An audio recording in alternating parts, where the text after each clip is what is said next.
కూడా మరలా ప్రభుత్వం స్వాధీనం చేసుకొని వాటిని ఇతరత్ర అవసరాల కోసం లేదా ఇండస్ట్రీస్ వచ్చినప్పుడు కానీ లేకపోతే మన ప్రభుత్వం నుంచి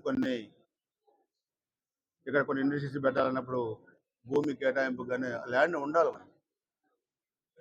ఇప్పుడు మనం టిడ్కో ఇళ్ళకి చూసాం, 50 ఎకరాలు ఇచ్చాం, 6,000 ఇల్లు, 85% మనం పూర్తి చేసాం, 15% కూడా 5 ఏళ్ళు పూర్తి చేయలేకపోయాం. అవన్నీ కూడా త్వరలో పూర్తి చేస్తాం.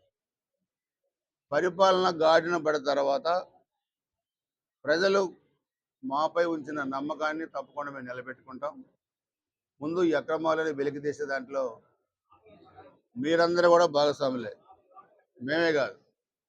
ఎవరెవరు ఎక్కడ అక్రమాలు జరిగినాయి, ఏం చేశారనేది కూడా మీరు మాకన్నా సమాచారం ఇవ్వండి, లేకపోతే ఆర్డీఓ వారికన్నా సమాచారం ఇవ్వండి.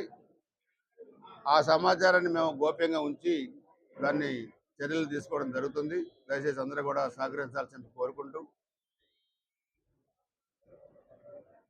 ఈరోజు జరిగిన ఈ సమీక్ష సమావేశానికి హాజరైన అధికారులకి, మీకు, అదేవిధంగా ఆర్డీఓ గారికి, అందరికీ, చైర్మన్ గారికి, మిగతా అందరికి కూడా ధన్యవాదాలు. అందరికీ నమస్కారం.